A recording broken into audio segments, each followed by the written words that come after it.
Imaginez-vous, Dieu vient voir quelqu'un qui a ses problèmes de langage. Il vient, il lui dit, j'ai vu la souffrance de mon peuple en Israël. Belle conversation. Et quoi encore? Dit, je suis descendu pour le délivrer. Bonne idée, hein? Vas-y, fais tes histoires. Pourquoi tu m'en parles? Va chez Pharaon. Mais toi, tu as dit que tu es toi-même descendu. Qu'est-ce que ça a à voir avec moi? Il dit, je te parle pour que tu sois conscient que je suis avec toi. Je te donnerai même des signes physiques. Prends ce bâton. Tu vois le bâton que tu as dans la main? Jette-le. Il lui a donné tellement de signes, mais pour lui dire, en fin de compte, c'est à toi de partir. Mes frères, écoutez-moi. Dieu ne tuera pas vos ennemis. Il les livrera entre vos mains. Le Seigneur aime que la victoire soit à nous. Même quand il a détruit les murs de Jéricho, il va laisser les gens de Jéricho se battre avec vous. Dieu n'aime pas tout finir. Il aime te faire participer à l'œuvre de sa création. On est co-ouvrier avec lui. Il pourrait marquer les buts, mais quand il a tout dribblé, il veut que toi, tu aies ce point sur toi. C'est toi qui es marqué. Alors pour ça, il faudrait que tu commences à devenir un peu plus conscient de sa présence.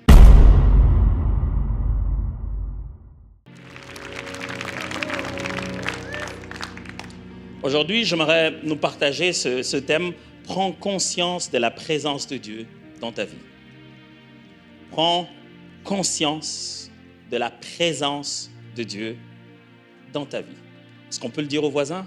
Prends conscience de la présence de Dieu dans ta vie. C'est pour ça, avant de venir à l'église, il faut bien s'entendre avec son voisin. Parce qu'il peut t'arriver un moment comme ça, et que vous vous êtes chamaillé en entrant dans la voiture parce qu'elle a été en retard, et que le prédicateur dit, dis au voisin. Et c'est lui le voisin. J'aimerais partager avec vous, entre autres, l'un des ingrédients qui vont être utiles pour la réussite de cette année, pour le plan de Dieu dans nos vies et à travers nous. Une de ces choses serait la présence de Dieu. Sa présence à nos côtés. Non pas son existence seulement, mais la manifestation de sa présence. Le poids de sa gloire avec nous. Sa toute-puissance en action. Et ce matin, je voudrais nous encourager à faire une prise de conscience que Dieu est avec nous, que Dieu est ici, que Dieu marche avec nous. Pour ça, je vais utiliser une des histoires de la Bible, la vie de Jacob. Et je prendrai à partir des différentes rencontres ou expériences surnaturelles de Jacob, il en a fait à peu près 6 dans le livre de la Genèse, et je sortirai à l'intérieur 4 choses de la nature de Dieu. Ce que l'on doit savoir de Dieu pour être conscient de sa présence. Parce que finalement, si vous voulez de plus en plus être conscient de la présence de quelqu'un, vous devez quand même mieux le connaître. Vous savez, les dames le savent, quand vous rentrez à la maison, que votre mari n'était pas là, quand vous rentrez à la maison, vous voyez des chaussettes partout, c'est la manifestation de sa présence. On sait qu'il est rentré et il n'a, comme d'habitude, il n'a pas ramassé les chaussettes. C'est quand on connaît mieux une personne qu'on peut reconnaître sa présence, même quand on ne la voit pas.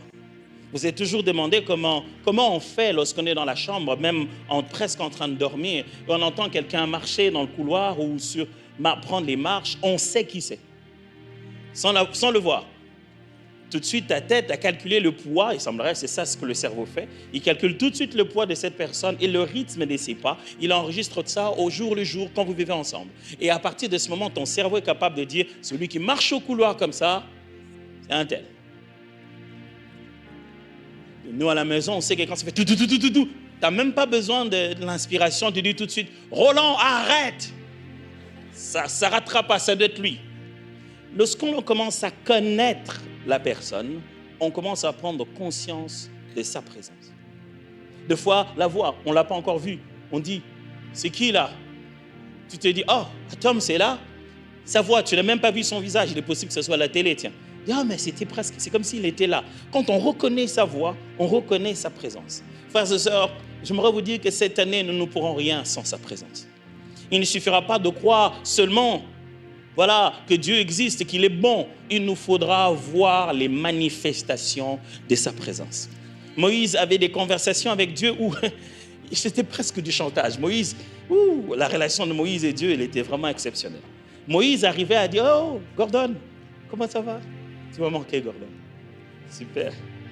Non, vous savez, je n'ai qu'un seul Gordon dans la vie, alors je prends précieusement. Moïse disait deux fois à Dieu, si tu ne vas pas avec nous, on ne bouge pas. Il faisait carrément comme ça, du chantage. Il dit, Seigneur, si toi-même tu marches avec nous, sans quoi, ça veut dire quoi Moïse? Si vous ne marchez pas, vous mourrez ici, je m'en fous. Mais c'est comme s'il mettait une pression à Dieu en disant, c'est ta présence ou rien. Et il savait que Dieu allait dire, ok, je vais manifester cette présence. Et ils ont vu des choses incroyables. Croyez-moi, pendant toute cette année 2025, si la présence de Dieu nous accompagne, elle rendra les choses plus faciles que vous pouvez l'imaginer. Laissez-moi lire avec vous Genèse chapitre 28, versets 10 à 22. Jacob partit de Beersheba et s'en alla à Charan. Il arriva dans un lieu où il passa la nuit, car le soleil était couché. Il prit une pierre dont il fit son chevet et il se coucha dans ce lieu-là. Nous qui nous plaignons des oreillers, lui il s'est couché rien qu'avec une pierre. Après, je me suis toujours demandé pourquoi sur le lit il y a deux fois 4 couches d'oreillers. C'est pourquoi? Il y a les dames, ils mettent des oreillers comme ça, oreillers format, et puis il y en a d'autres qu'on jette avant de dormir. Ça, c'est une science que je ne maîtrise pas. Lui, il a pris plutôt une pierre, parce qu'il n'était pas dans une chambre, il était carrément en voyage. Dont il s'est fait son chevet, il se coucha dans ce lieu-là. Il eut un songe. Et voici une échelle était appuyée sur la terre, et son sommet touchait au ciel. Et voici les anges de Dieu montaient et descendaient par cette échelle. Il est dans un songe, hein? Les mots échelle ici, ce n'est pas à prendre littéralement comme en français. La meilleure forme de traduction serait peut-être escalier. Ce n'est pas comme une échelle indépendante que vous poserez, mais c'est comme dans la maison, vous montez les escaliers. Il y a une structure de connexion. Ce n'est pas juste comme une échelle de travail, mais c'est vraiment les escaliers dans la maison. C'est ce qu'il a vu. C'est ça les meilleurs mots là-bas en grec, en hébreu plutôt. Et cet escalier-là touchait le sommet au ciel, et les anges montaient et descendaient sur cette échelle. Et voici, l'Éternel s'est tenu au-dessus d'elle. Ah, vous savez que personne n'a jamais vu Dieu. Quand il dit que l'Éternel se tient au-dessus d'elle, il doit avoir une façon de reconnaître que ça, cette représentation particulière, c'est Dieu. Ce n'est pas parce qu'il a vu Dieu dans sa forme, mais il a reconnu que de l'autre côté de ce songe, de l'autre côté de cette image, là-bas de ce côté-là, se tient l'Éternel. Et voici l'Éternel s'est tenu au-dessus d'elle. Il dit, je suis l'Éternel, le Dieu d'Abraham, ton père, et le Dieu d'Isaac. La terre sur laquelle tu es couché, je la donnerai à toi et à ta postérité. Ta postérité sera comme la poussière de la terre. Tu t'étendras à l'Occident, à l'Orient, au Septentrion et au Midi. Et toutes les familles de la terre seront bénies en toi et à ta postérité. Voici, je suis avec toi. Bon? Je te garderai partout où tu iras. Oh bon, donc je ne suis pas encore arrivé, quoi. Et je te ramènerai dans ce pays. Oh là là, pourquoi ne pas y rester maintenant? Car je ne t'abandonnerai point, que je n'ai exécuté ce que je te dis. Jacob s'éveilla de son sommeil et il dit, certainement l'Éternel est en ce lieu. Et moi, je ne le savais pas. C'est ce que je ne voudrais pas que ça nous arrive cette année. Que l'Éternel était là. Et vous, vous ne le saviez pas. Et qu'il était là, que vous aurez pu faire des choses avec lui. Et que ce soit en décembre 2025, vous puissiez dire, oh, il était là? Oui, il était là. Il est donc possible que l'Éternel soit là, glorieusement à cet endroit, et on n'en est pas conscient.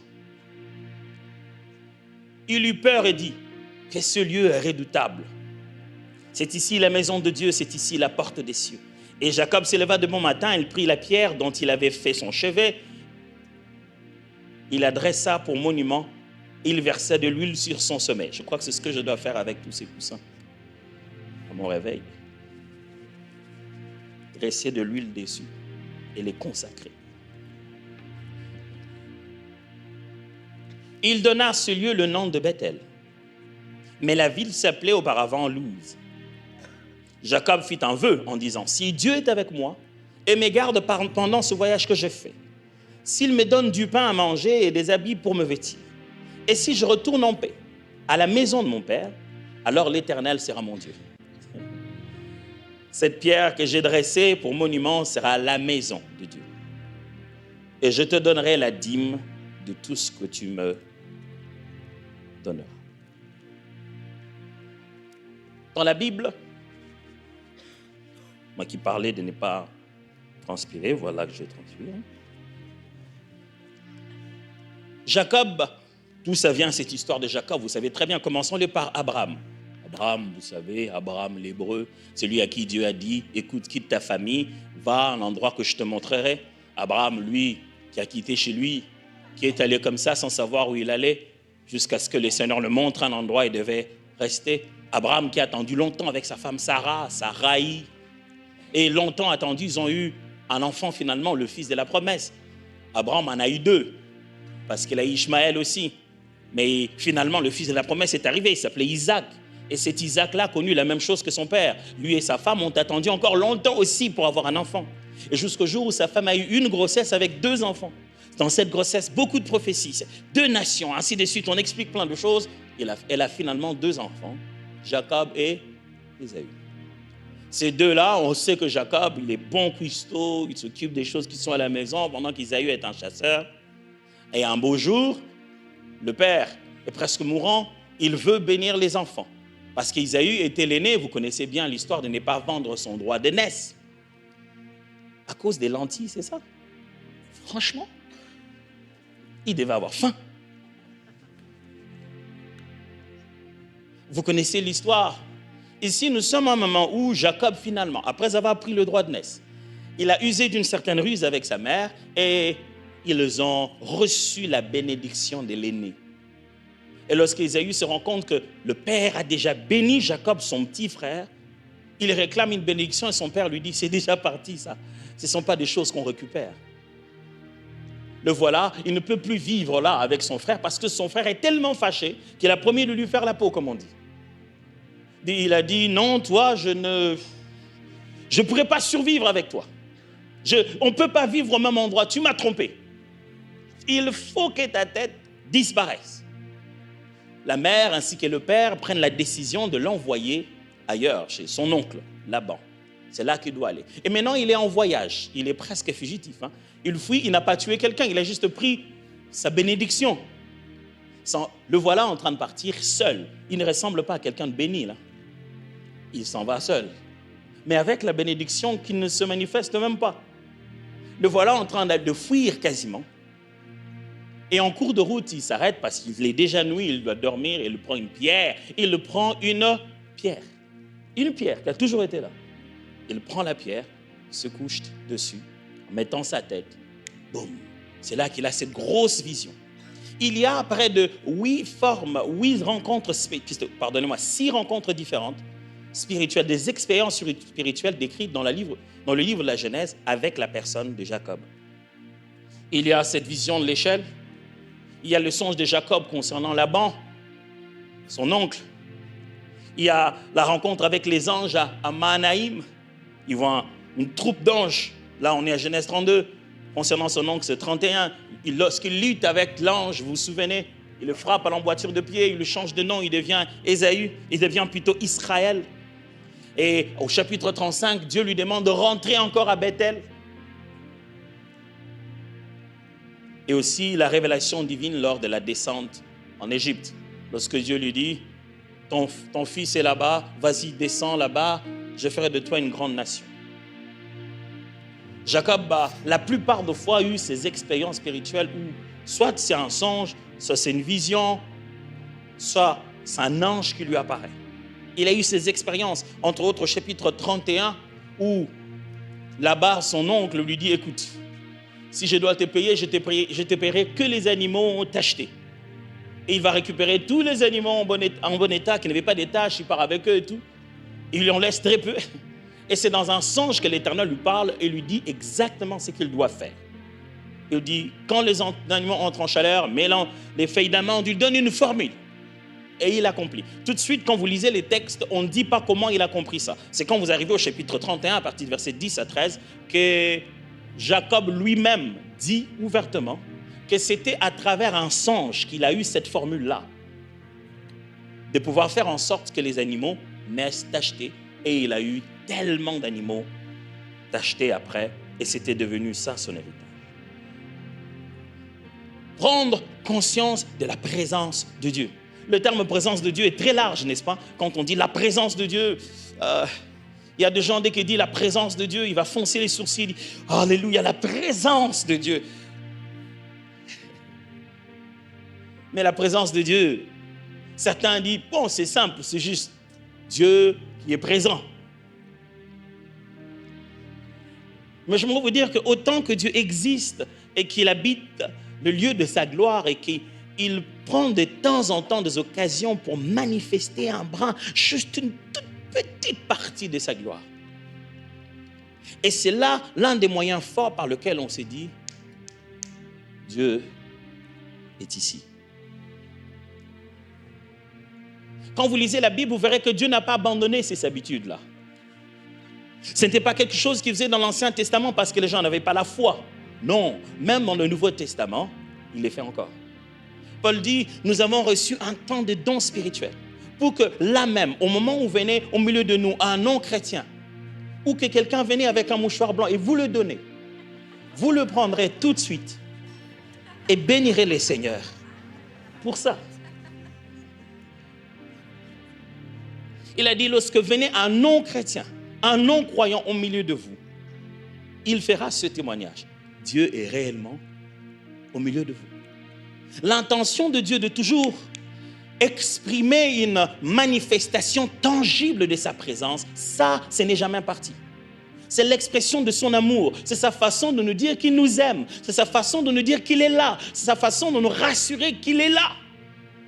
Pourquoi? Parce que mes amis, quand vous n'avez pas la conscience de la présence de Dieu, vous perdez du temps.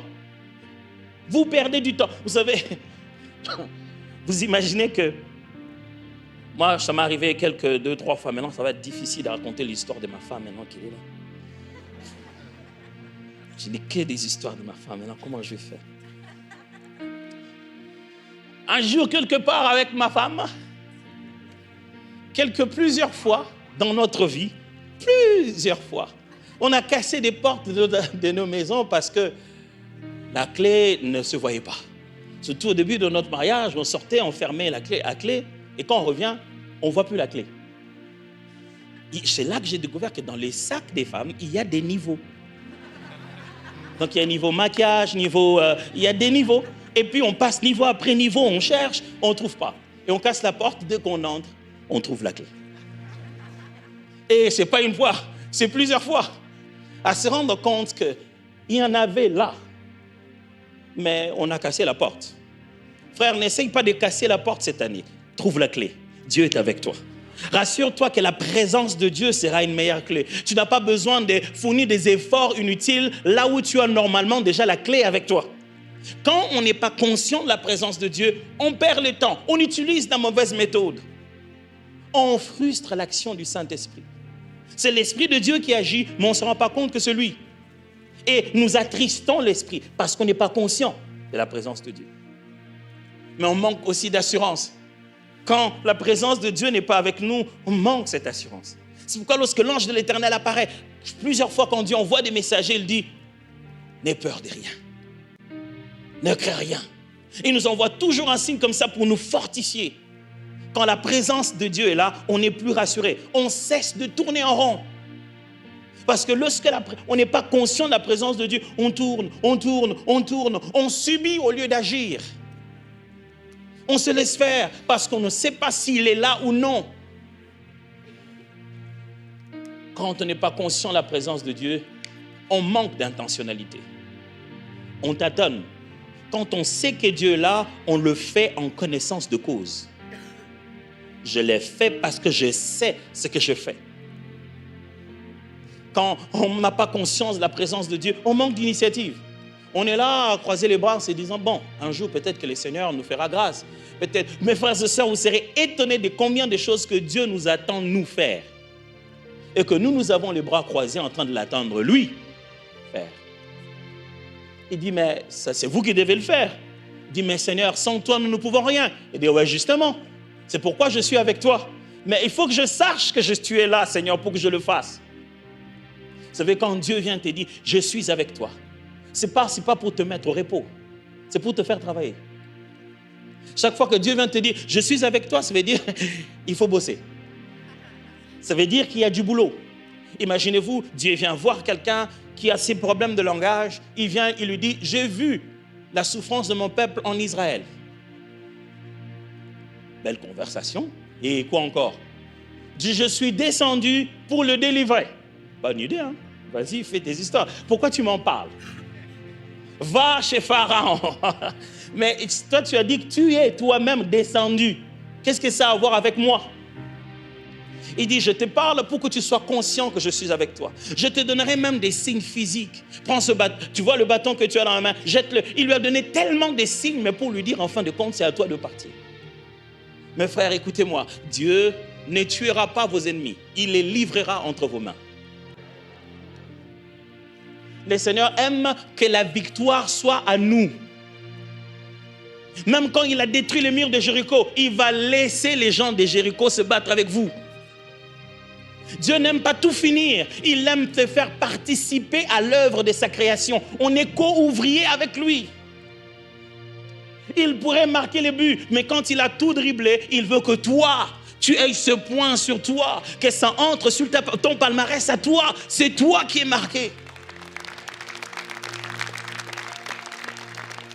Alors pour ça, il faudrait que tu commences à devenir un peu plus conscient de sa présence. Être capable de savoir que ça, c'est Dieu. Et pour ça, je vais dire juste 4 choses qui sont de la nature de Dieu, de sa façon d'opérer, qui peut amener une plus grande conscience de sa présence dans nos vies.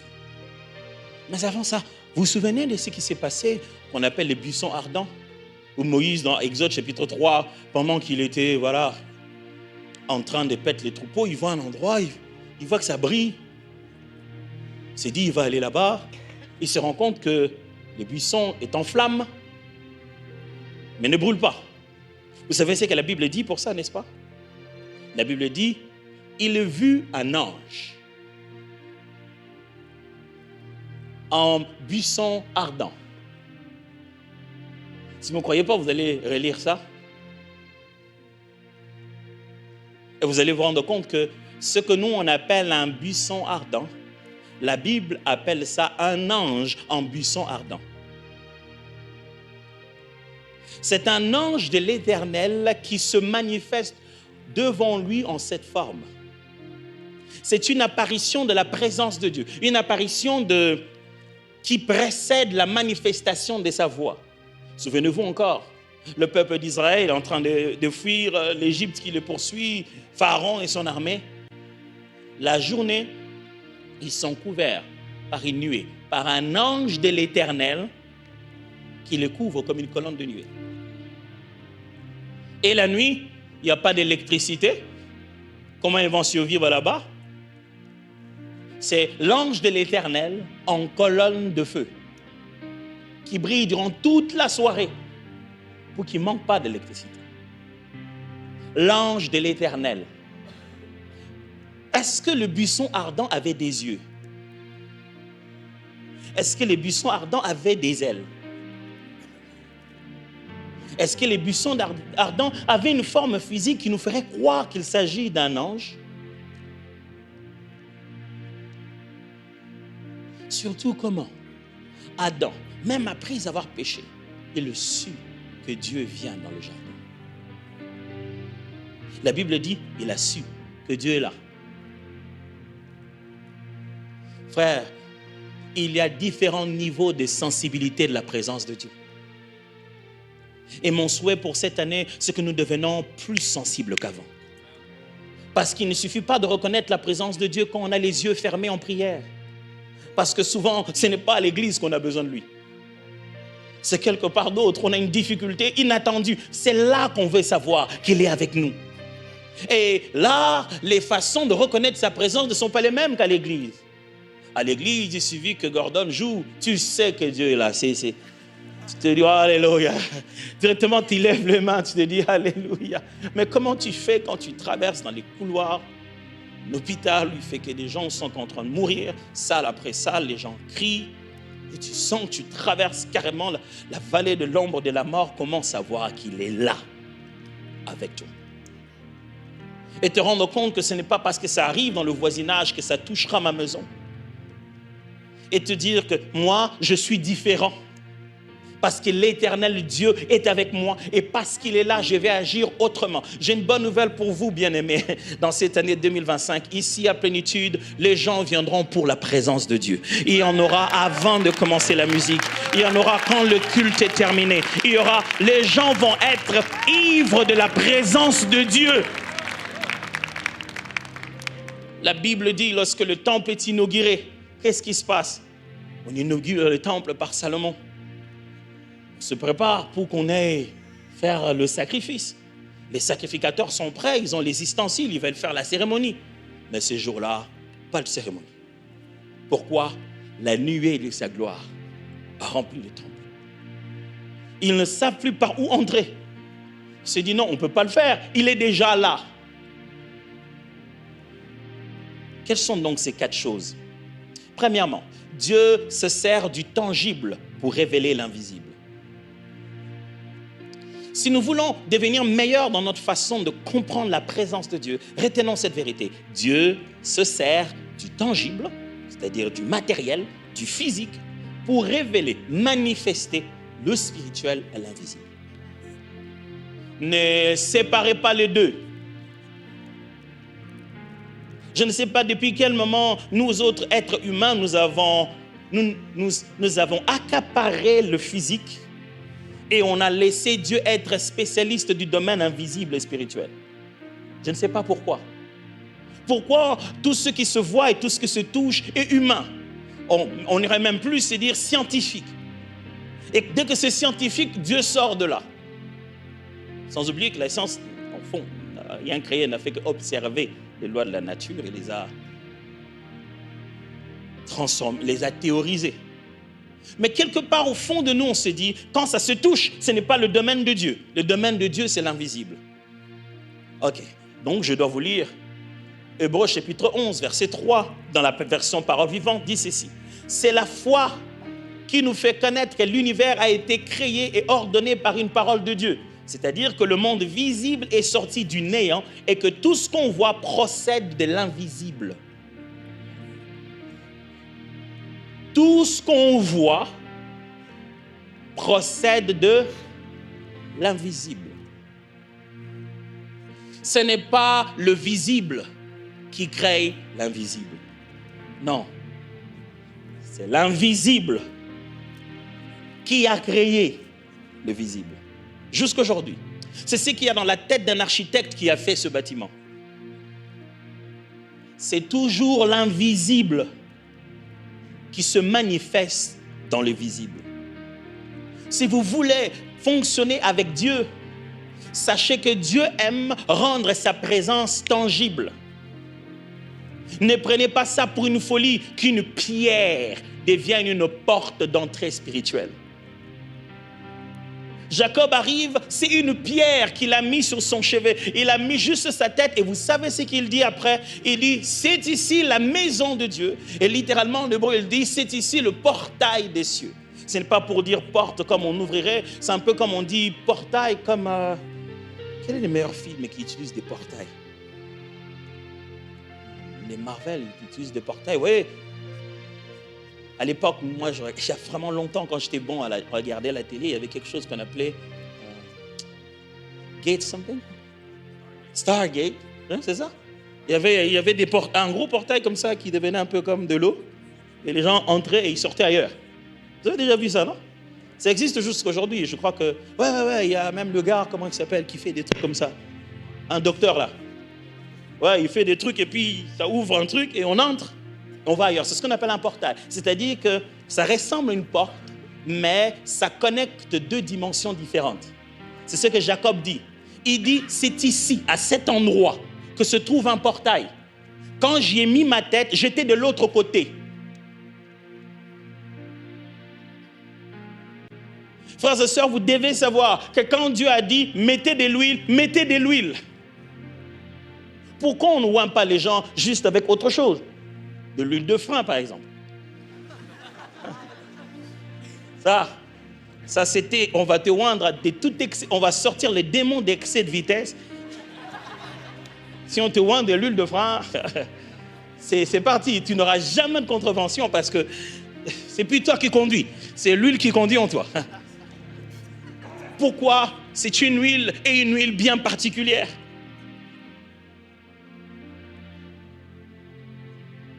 Les symboles et les outils et les réalités matérielles, mes frères et sœurs, ne sont pas que symboliques. Ce sont des points de contact. Pourquoi? C'est avec nos mains qu'il faut les imposer pour qu'ils soient guéris. Si vous voulez apprendre la présence de Dieu cette année, apprenez que Dieu utilise le tangible comme un moyen de contact avec l'invisible. Il utilisera quelque chose de banal, de matériel, mais c'est là qu'il va faire quelque chose que personne n'a jamais imaginé. Moi, j'ai toujours été choqué par ce miracle de Jésus où il a guéri l'aveugle. L'aveugle arrive, Jésus lui dit, viens avec moi. Il le tient par la main, ils sortent de la ville, ils arrivent là-bas, il prend la salive, il met sur ses yeux. Franchement, Jésus, t'as rien inventé. La terre, il y en avait déjà. Quoi? Tout ce qui manquait dans cette formule, c'était quoi? Ta salive. Qui aurait pu imaginer que la chose la plus puissante, la plus pure, la plus glorieuse et céleste, qui manquait aux yeux de cette personne qui a souffert autant longtemps, c'était la salive. Mes amis, quand Dieu utilise le matériel, il n'est pas mystique. Le matériel, c'est une extension du spirituel. Ce qu'il a matérialisé détient les principes qu'il cache dans la vérité de son invisible. Sachez que si c'est la présence de Dieu, ça sera et physique et spirituel, et matériel et invisible. Il fera les deux. Il utilisera ce que vous pensez être négligeable, mais de là, faire des choses que vous n'avez pas idée.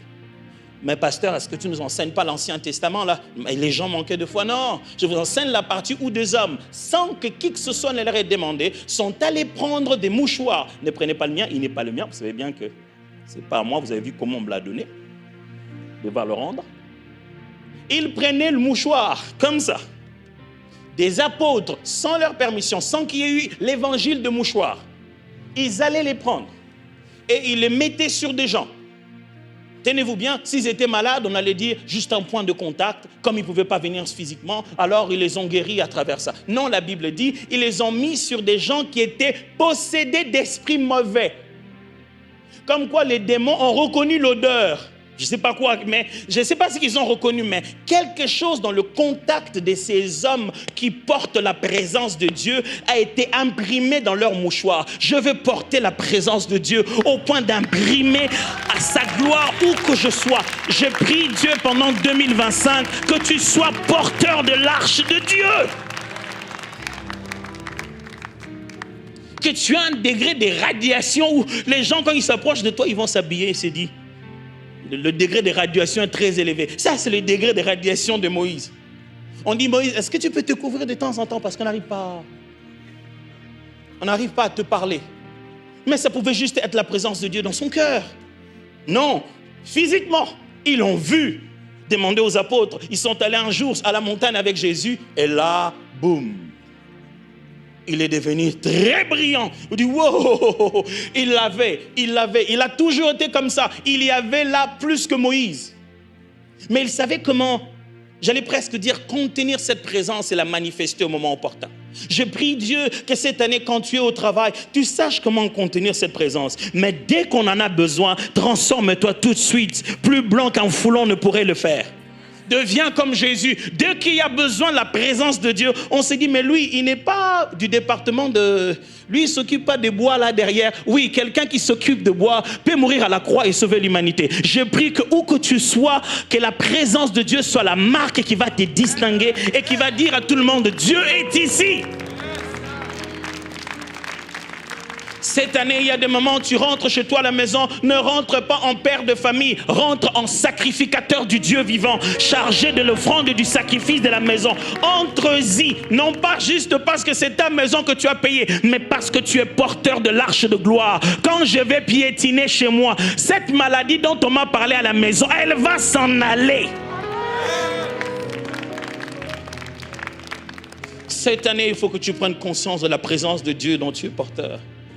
Mais aussi, deuxièmement, Dieu aime choisir un endroit spécifique pour manifester sa présence. Ce n'est pas moi, c'est Dieu. Dieu aime choisir un endroit spécifique pour manifester sa présence. Pasteur, qu'est-ce que tu essaies de nous dire? Il y a plus de Dieu ici que de là. Dieu n'est-il pas omniprésent? Omniprésent, absolument. En fait, le concept de l'omniprésence est un peu complexe à expliquer. L'omniprésence de Dieu, ce n'est pas le fait qu'il soit partout, mais c'est aussi le fait que partout se trouve en lui. Dieu ne se rend pas partout. Dès qu'il a besoin de se rendre à un endroit, c'est qu'il n'y était pas avant. Il peut donc, de ce fait, ne pas être omniprésent. Il peut se déplacer à plusieurs endroits pour s'y rendre. Dès qu'il fait ça, il n'est pas omniprésent. Parce que la seconde, il quitte ici pour là-bas, il n'est pas là-bas. Et à partir du moment où un nouveau lieu est découvert, où il ne se trouve pas, il perd de l'omniprésence. Donc si tu vas à un endroit que tu appelles découverte, Dieu y est déjà. Je ne sais pas si je me fais comprendre ici. Ce sont les genres de choses qui font mal à la tête, je vous assure. Pourquoi vraiment quand on adore Dieu, on dit « Oh Seigneur, tu es tout ce que je ne comprends pas. » Alléluia. Mais c'est seulement pour dire que Dieu est partout.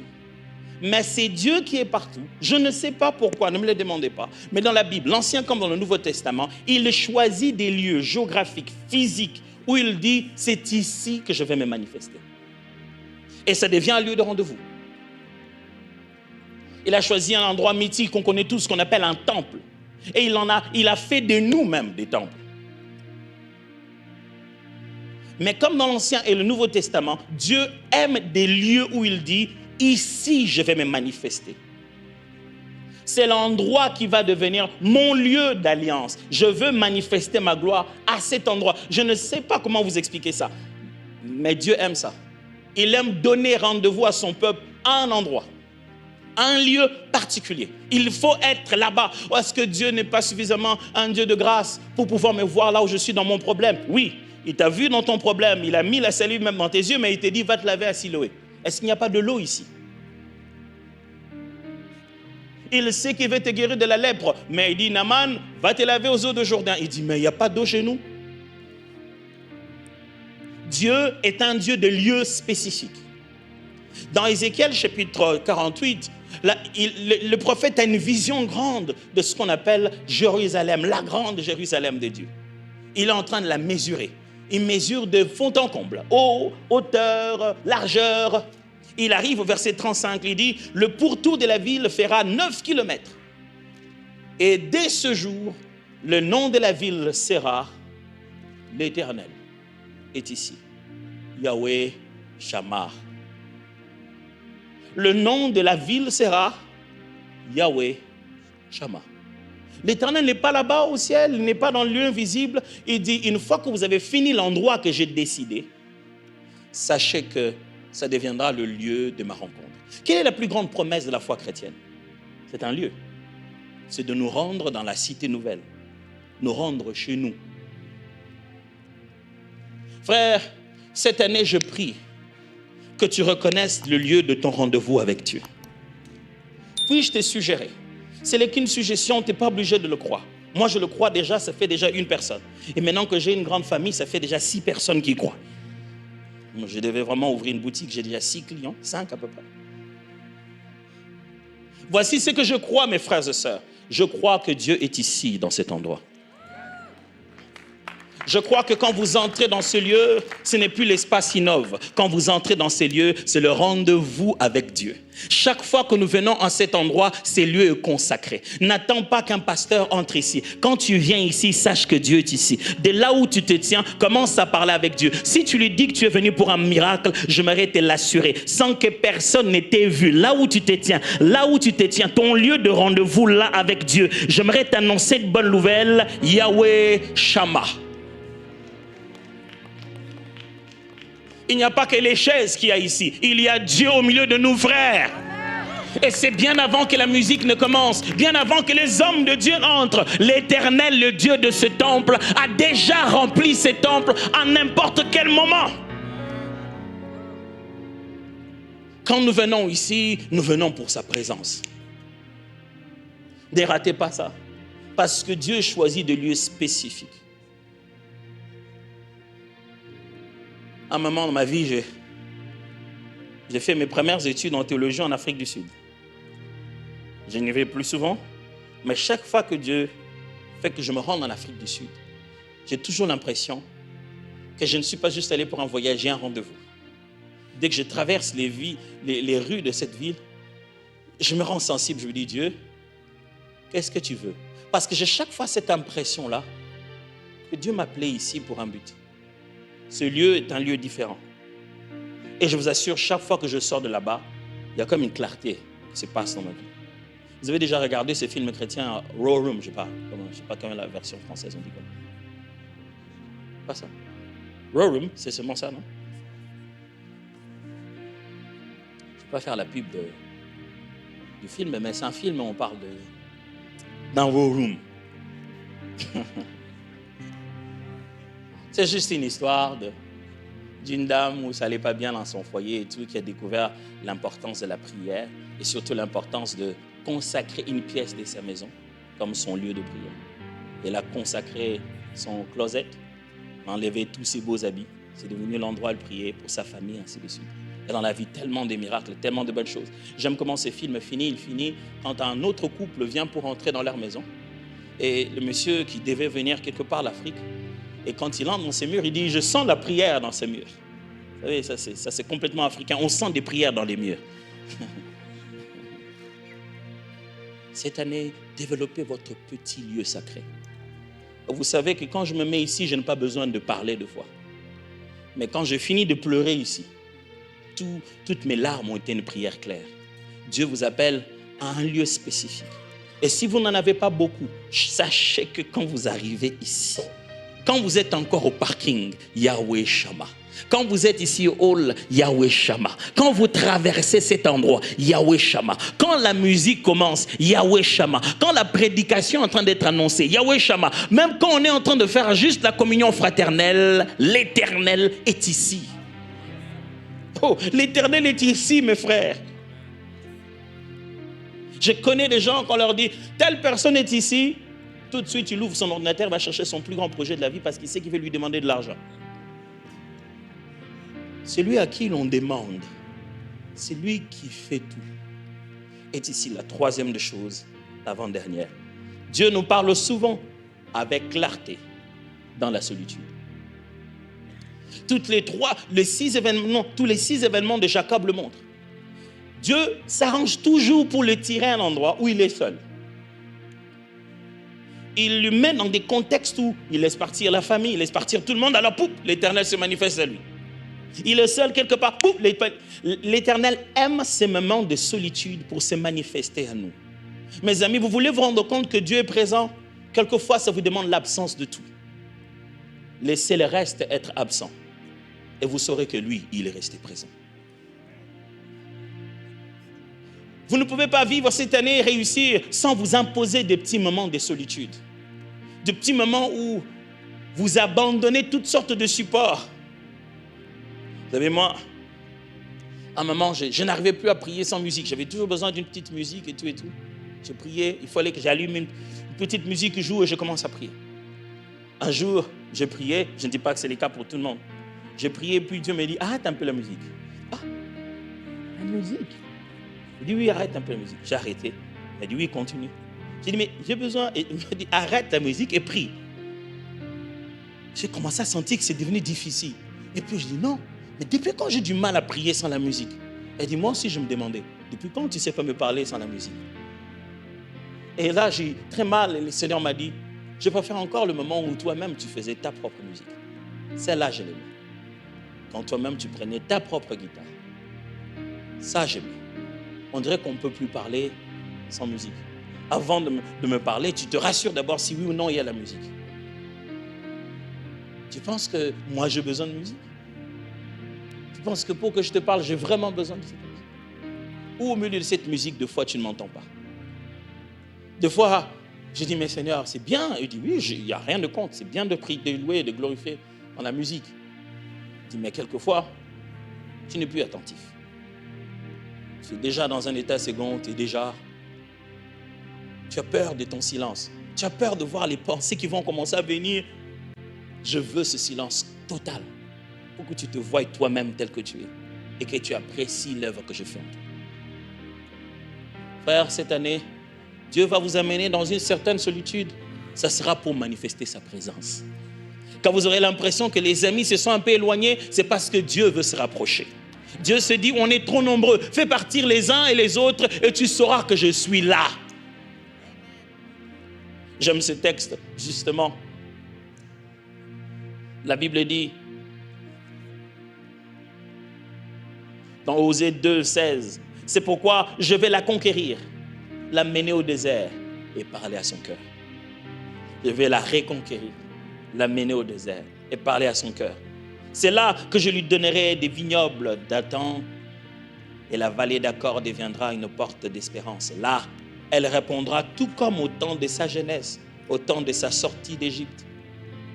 Il arrivera en ce temps-là, l'Éternel le déclare, que tu me diras, mon époux, et tu ne m'appelleras plus mon Baal, mon maître. Dieu a dit, le peuple a commencé à m'appeler son maître. Depuis quand Israël m'appelle comme ça? Et pour que je puisse reprendre ma place, je vais les tirer encore dans le désert. Je sais, c'est quand on était en Égypte qu'on a bâti cette relation. Quand ils n'avaient personne, ils ont reconnu que j'étais là. Voilà la chose à faire, mes amis. Si vous ne choisissez pas la solitude, elle s'imposera à vous. Et si Dieu vous impose la solitude, mes amis, je vous assure, c'est beaucoup plus compliqué.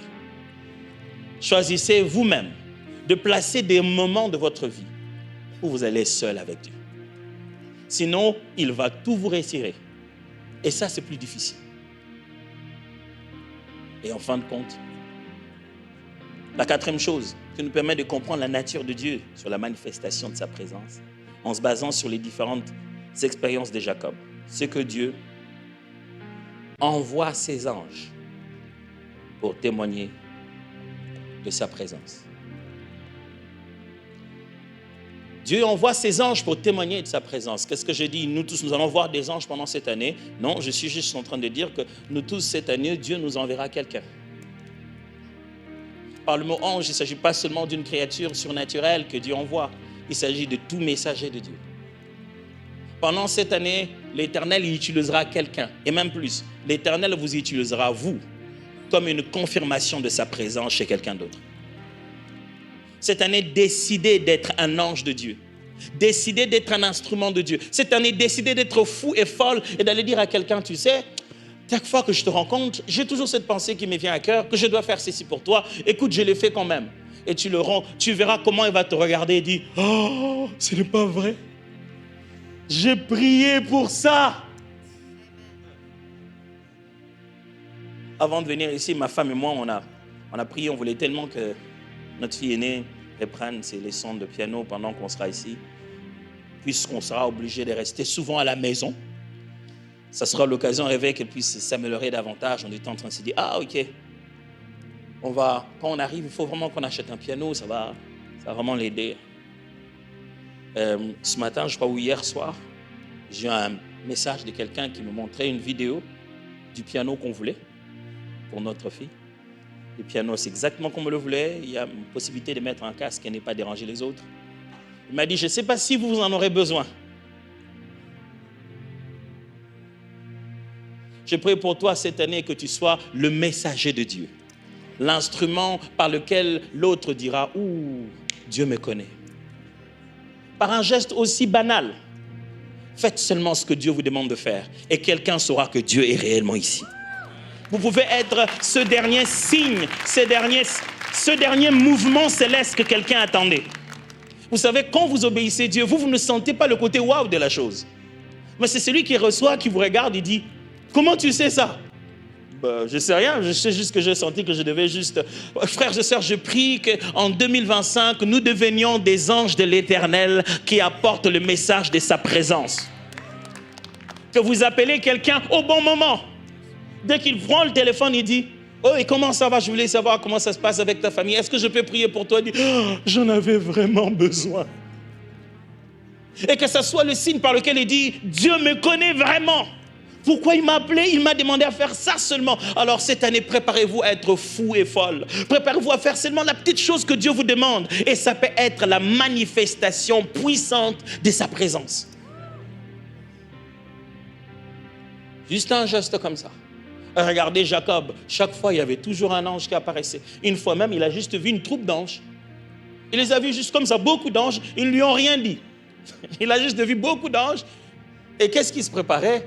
Il allait rencontrer Ésaü. Il avait quitté Laban, son oncle. Il devait aller rencontrer son fameux frère avec qui ils ont eu des problèmes. Et du coup, tout ce qu'il voit, c'est beaucoup d'anges. Ils ne lui disent rien. Il voit juste une troupe d'anges. Une sorte d'armée des anges. Il dit, ok.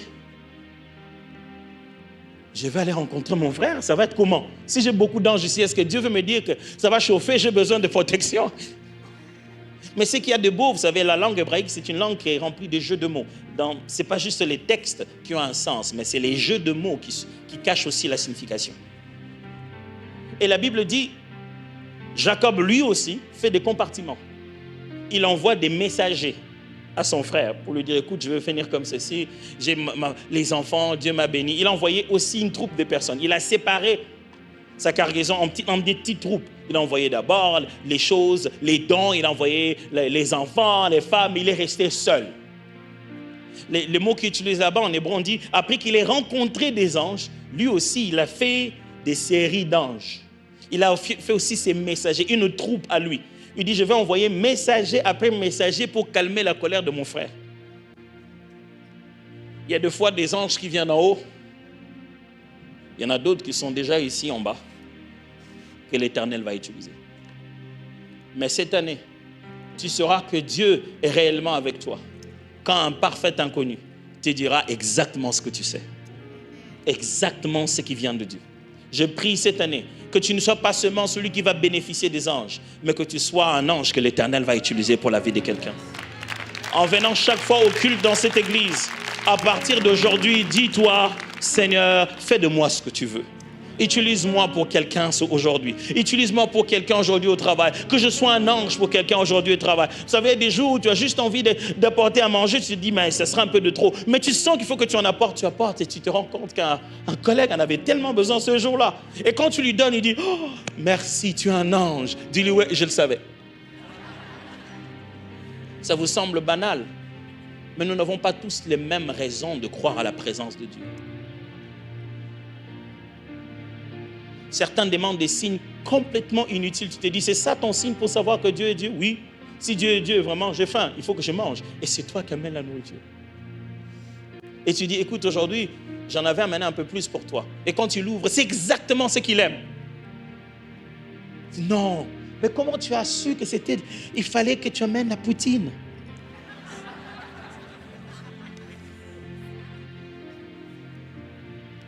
Est-ce que vous êtes d'accord avec moi que la présence de Dieu est ici? Est-ce que vous êtes d'accord avec moi que la présence de Dieu va faire la différence cette année?